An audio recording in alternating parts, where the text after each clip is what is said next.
Parti, mesdames et messieurs, merci encore d'être les nôtres sur Voice of Congo. Toujours donc toujours serveur Bino. L'actualité, malheureusement, la situation est pandémique.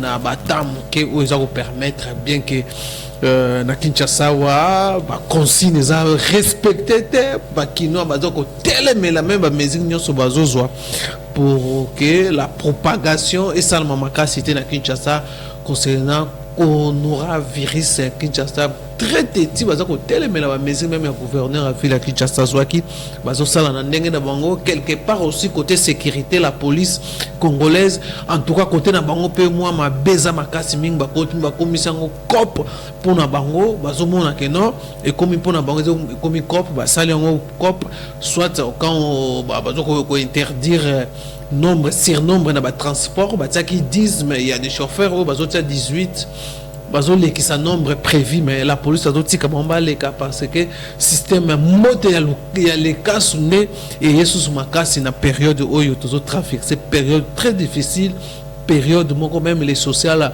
ba congolais bazole ba comment ba ko vivre ndenge nini en attendant bien que moi vraiment désespoir aussi nangambo ya population par rapport à ndenge gouvernement central le premier ministre na gouvernement na ba débourser un budget dérisoire 1,8 million pour lutter pour une riposte ya coronavirus c'est vraiment malheur na ba congolais maintenant voilà ndenge kaka tozoleka donc tristesse na komona ngombe na ba province mususu na Kamina na Olwala na Lwala bakuna gouverneur azo bloqué 4,5 millions avec des amuke il faut atteindre ce belé pour na lutter na province na ye ba lutter contre coronavirus et voilà quand même moi point au banda ki wana ya coronavirus to kotika ngoti to bana kolobango to pesa rabino ba réalité ndenge za koleka na Kinshasa awa maintenant to kindaki to yebi kelelo aussi eza mort ya les bâtonniers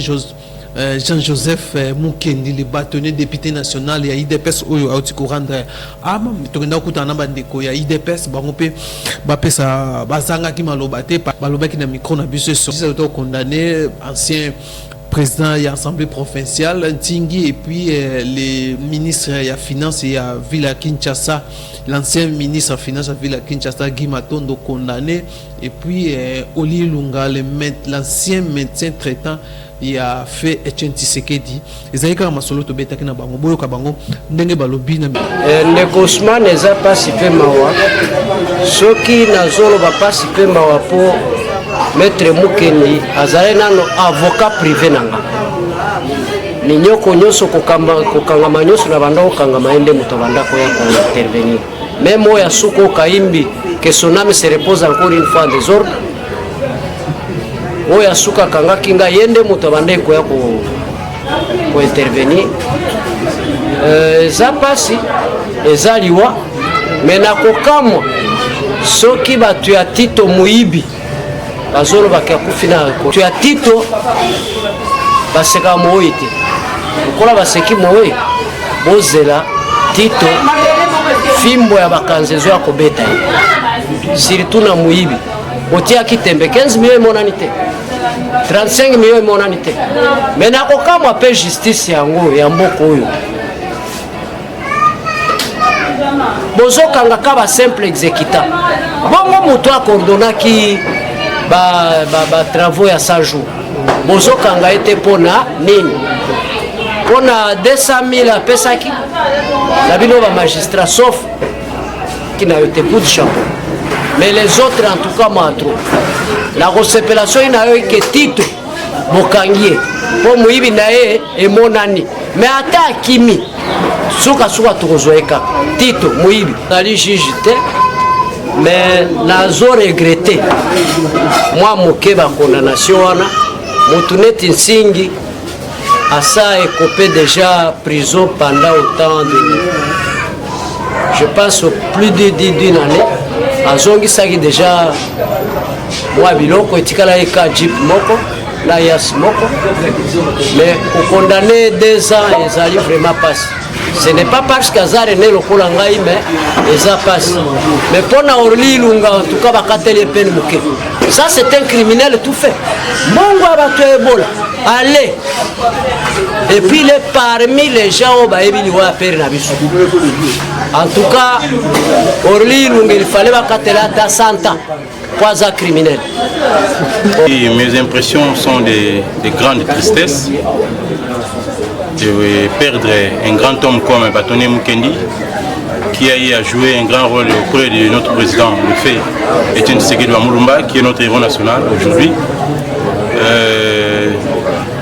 Moi je pense que la famille IDPS vient de perdre une grande personnalité dont nous ne cesserons jamais de les regretter comme nous regrettons Etienne Tshisekedi. Il n'existe jamais de meilleurs morts. Il n'existe jamais de meilleurs morts. Quand on est mort, on est mort. Que ce soit des sida, des coronavirus, des crises cardiaques, des malaria, et j'en passe. Donc, c'est une mort. Moi, je pense que des mauvaises langues qui s'élèvent contre cette mort, ils vont les payer. Le dossier lourd qui l'attend, la justice a déjà commencé et il fait son travail.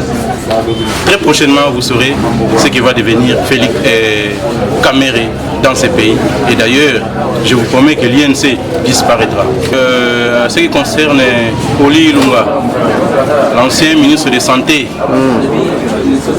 vraiment, je suis très content de voir notre justice monter d'échelle. Vous savez, aujourd'hui, nous avons un problème de pandémie qui ravage le monde entier. Notre président Félix Antoine Tshisekedi ne dort pas. Il est tout le temps debout, en train de réfléchir. Il est tout le temps entouré de médecins, de chercheurs, pour chercher à trouver des solutions le plus rapidement possible pour écourter cette histoire. On a eu à parler d'Ebola ici, dans ce pays. Mais leur président Kabila était distrait. Il n'en parlait même pas. Il n'en tenait même pas compte des morts. Il était libre.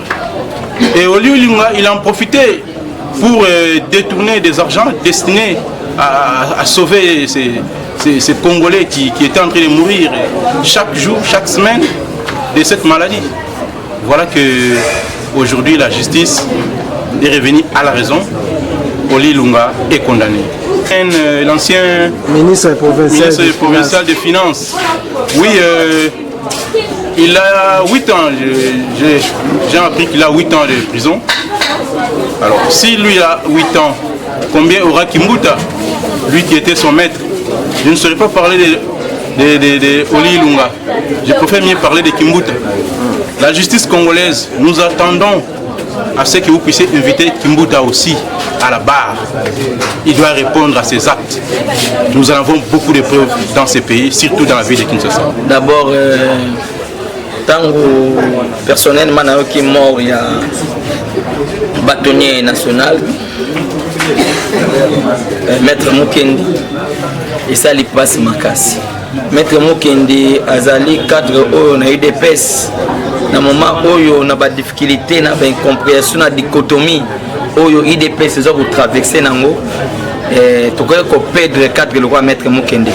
C'est une tête oyo to perdre na moment moko mabe o UDPS za traverser moi ba dichotomie mingi conformément ba test oyo yazali parmi bato oyo a travailler na icône grand maître Nabiso Etienne Tshisekedi qui sont repose en paix conformément à test et bi respect ba test alors na moment où accueilli parti ça na 4 il y a ba difficulté ba interprétation ba test ba tumsu ba kangi ba comme ko violer ba test et puis to perdre le la maître Mukendi bo bâtonnier et ça lui passe donc disparition des passe peut perdre et nene na kati ya IDPS. Savoir que cette pandémie ils ont épargné mututé mais exactement ce que mutu ezapete mutu ko kufa na maladie mususu te so kaka mutu akufi automatiquement fa kufa na pandémie non donc maître Mukendi en tant qu'humain pour ces gens qui sont en train de vilipender ne fût-ce qu'un mort une personne morte bazo vilipender na personne na corps na lisusu ils a passé si on engaille na sepeli dans un premier temps on a dévolé question na yo na sepeli parce que siko to comme mona que justice bandi pe et bandi comme ko condamné auparavant tu allais na banquette pe l'équipe bon siko to comme mona enquête ba interpeller ba sali enquête ba kangi ba juger pe ba condamné changement zoko ta malem oui to sepeli parce que pour nani Roli Lunga na beta c'était monsieur très dangereux très dangereux juge tu vas condamné pour 5 ans et avec des travaux forcés bon c'est Moussa na bango mais na kota la makambo oyo n'habité infraction ba greffe nini oyo à part détournement ya mbongo ebola na habité ba greffe ni so ezalaki ti ba kitisa peine wana na 5 ans mais c'était monsieur dangereux mais c'est au football landela vraiment à la loupe 5 ans c'est bien mais c'est peu pour ben infraction oyo Roli Lunga sane na mboko pour na Guy Matondo c'était monsieur détourné et volé. Ils ont fait des choses sciemment avec son chef. Alors le justice est condamné Guy Matondo pour route, c'est bien. Alors le chef, où est le chef? Il faut commencer à la tête. Interpeller d'abord la tête. La tête c'est qui? C'est son chef ou non? Parce que Guy il était ministre, qui était le chef de l'exécutif, Kimbuta. Comment on peut arrêter un ministre et vous interpellez le chef et puis Botiki? Chef qui n'a circuit en athée. Tu es venu de Makambango Salamak. Alors tu as la justice, tu as confiance dans Bango. Les droits, que le droit. Zonge la dossier va interpeller Kimbuta total si réellement Kimbuta il est innocent va passer Kimbuta na audience publique biso soto landa si réellement il est innocent parce que Guy Matondo tanga qui est peut ba interpeller Kimbuta ba ticket sur base de quoi? Point d'interrogation. D'abord Nazana Mawa parce que le Congo a perdu un grand monsieur. Il était le bâtonnier national. D'abord la nation congolaise Azana Mawa perdre Moko Aye Yamutu Bongo Azana Boanya Koleka. Donc et puis pour l'UDPS c'est aussi un autre on a perdu encore un membre cadre du parti Yamutuya. Ngaye pa ya papa bâtonnier, j'ai appris une chose. On a joué pas naé, il y a zoro pas mon konzi, ngana ko ngote pas Étienne, docteur Étienne. Lorsqu'il m'a appris, le docteur Étienne avait dit à l'UDPS on a 3 catégories de gens. Il y a les traîtres, il y a les opportunistes et puis les légalistes, les idéalistes. Pour dire, Maître Moukeni m'a appris qu'à l'UDPS, il y a des traîtres. À l'UDPS, opportuniste, c'est Ali. À l'UDPS, idéaliste, c'est Bazali. Donc c'est ça, il y a la marque déposée, via les charismatiques, docteur Le Feu, docteur Étienne Tshisekedi Moulomba. Mais, parce que je ne peux pas adhérer à la légation à l'Union des nés au Congo. L'Isanga Moya Batamikousse na Rata Congo. Bazala respectueux na icône, aza icône na mboka Congo. Que Batouana bakeba na kolobaloba mingi. Bazala moi minoka okanga parce que moi personnellement j'ai l'identité. Dans la biographie, il y a maître na bango penseur. Ces messieurs étaient d'abord présents des étudiants étrangers à l'université Lovagnon et aujourd'hui il est président de l'Union des nés au Congo. Parce que ceux qui m'ont mis tout détail, d'abord il est dans un parti où il y a aussi un voleur comme c'est un voleur dans ma matière foncière, dans matière foncière. Parce qu'il y a des maisons qu'il a volées, des terrains vendus. Parce que donc côté on a tout bête Ousmane ils ont la pam ils ont la mabé makas batterie UNC beaucoup on a mis on a bino parce que biso de sali UNC ils ont moins gaz parce que na Katia na Genève UNC a déjà porté disparu Camer était déjà porté c'était un mort politique Et Félix l'a repris. Et à son ici, à Zanabomoy, parce que mon là, le besoin. Parce que Herman Cohen a parlé que Félix, tu viens de commettre une erreur parce qu'elle saute à 100 Vital Kamerhe, tu es gagnant. 100 Vital Kamerhe, nous étions des gagnants. Déjà, par rapport à sondage. Dans ces sondages, on n'a pas cité Vital Kamerhe. Sondage, on a Vital Kamerhe n'a pas cité. Donc Félix avait déjà du poids, Yemoko, dans le sondage, Yemoko comme individu, pour gagner l'élection. Peli condamnation, quand tu vas passer un mouquet. 8 ans, 5 ans, 2 ans, mouquet, tu le solon à Moutumoko. Nsingi. Nga na ebi nsingi na lingwala. Wanga na ofana lingwala mbongo 218 na Sénat dans coin. Nsingi a outi poto na 2006 qui a pris une élection législative. Nga na ebi tingi coureur de Jipon na lingwala. Allez quand on va des amoureux, Bakoutou, na lingwala coureur de Jipon, tant a outi poto, moi na poto diaspora. Parce que le lendo na poto aki nango coureur de Jipon na lingwala. Balaba on se met à Keti Baïbaki. On est dans un poste à présent à l'Assemblée provinciale. Il y a copte. Coopérant, n'a pas Martin Fayoulou. Il y a PSI égalisation, il y a PSI voix, il y a victoire. Parce que Fayoulou, Ting, n'a Fayoulou, c'est la égalisation pour Bakogana, Adam Mole, puis moi quand il y a victoire pour Adam Mbanaleka. Kimuta Zonini, Kimuta les capables de poste, il y a le gouverneur, il y a ville comme ça Kinshasa. C'est dire, même on lit sur le lobby. Ceux qui ont lit, on pourrait faire attendre 30 ans. Parce qu'il y a un complice, même il y a l'Iwa, il y a Papa Nanga. Eh bien, bien. Donc on a colère, il y a Oli parce que Père Nanga derrière, il colère Oli. Il était complice à la mort, même il y a le fait, docteur Etienne serait dans mon nom. De Kousman, passe dans mon thème. Passe dans mon thème parce que parti, la grande famille de l'UDPS vient de perdre un de leurs, l'éminent, les bâtonniers, qui fut le conseiller juridique. Il y a notre héros national, de l'Oalandi, les passes pour perdre moto, Bokolaï. C'était une bibliothèque, il y a parti, vit son expérience.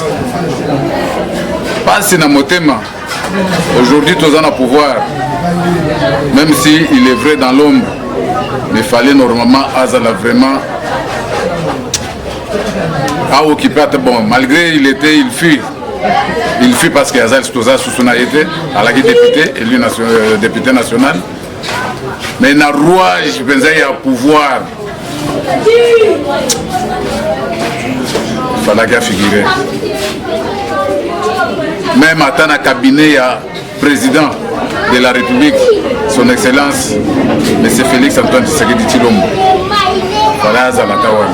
Parce que les aventuriers, nous surtout, ils sont entourés aujourd'hui. Ceux qui peut-être sont en entourage, il n'y a que ça la matrice. Et ça vraiment une grande perte pour la grande famille de l'IDPS. Et puis, chagrin à mon thème, d'abord je présente mes sincères condoléances à la famille de l'illustre disparu. Et condoléances à toute la famille de l'IDPS. Dieu a donné et Dieu a repris. C'était son jour, donc c'était son destin. Le destin n'a été pour Kisamaki, dans le toit de l'eau, côté Atika Moukida. Félix, 37 ans il y a lutte, une année au pouvoir, pour bonder la démocratie dans l'état de droit. Et Moutounion surtout face à la nation, Mibeko Ndé à la Likolo et Moutounion. Aujourd'hui, justice c'est ça la Moussala Nango. Ceux qui sont condamnés au lit Ilunga, par rapport à Bambongo où il y a détourné, Mabé Zawab, justice et ça Moussala Nango. Quand on a dit Matondo Aïbake, à la éternelle, ministre. Il y a finance, c'était le gouvernement provincial. Il y a Nyongo. Il y a un football. Azo boya ko futa, mais azo détourné mbongo ya ba contribuable. Aujourd'hui so justice c'est indien na bolo. Ngai nazo beta maboko. 8 ans ba kateli wana kutu na moni eza muke. Il fallait ça la 20 ans. Il y a servitude pénale. Il y a travaux pour forcer plutôt. Parce que c'est un voleur, un pilleur. Mais tous autres, c'est la Sugoyo. Moutou a tchaké ministre. Ou a banako konzae. Yé tous autres, c'est la justice. Et tchaké mabo. Anga, to critica qui Gédéo Abouka. Je crois que vous allez me penser ça. Oyoki, Odjonae. Oyazolo Bakeno, il s'est infiltré. Il a joué, il a fait le jeu. il y a Kabound. Pour nous voyez réellement qu'est-ce qui se passe dans la IDPS et qui veut détruire l'IDPS. Il avait joué le jeu et il a compris. Et il est maintenant décidé, il y a aucun décoyer, ça Félix, toutes les vérités, où ils allaient se passer dans la IDPS. Na audio, na ya lobiboy. Azo Kamu, pourquoi que Bato Nami Balé va continuer pour œuvrer dans la IDPS. Kabouya et Kabound. Il a fait le jeu, il a accepté de jouer, de jouer ce rôle-là, et maintenant il a les preuves, toutes les preuves. Où ils ont accepté que Kabound est mercenaire. Dengue Nekonanga Lobakeno, Ayana IDPS se préparer na Kingakati pour détruire l'IDPS. Donc Gorbatchev, il y a solo. Donc, mission nae a échoué. Aye bake oya trahisaka IDPS. Azana vi moulaïté. IDPS est assis sur le sang. IDPS est assis sur les martyrs. Et puis, ba martyr wana ba kufi pona nini? Pona cause juste. Mais yé aye pona ko détruire. Oh cause juste. Oh IDPS bunda pour que état de droit y vende. Mawanayo Kabound. Merci na bien so bosu akili baku ya kolanda biso boti kolanda wana kaka ba mil ba combattant ya IDPS nde balobaki to kitaki to mona bango place bazos vanda moi bien que babi il faut pas éviter ba nombre sur nombre bon bi bazo benda na moi en restreint ba solo la ka moi que moi actualité hein na nombre moins de 20 personnes voilà tous aki na bango wana bango balobi pe ou tokutana kina bango po opposité pesa ki tokutana na bango tokutana na bango bango pe baloba comme te ba benga ki biso fo baloba balobi boyoki bango comme toka kanta moi je vous dis merci na bionyoso merci na fidélité na bino abonnez-vous massivement sur Vox Info pour besoin ba sango sur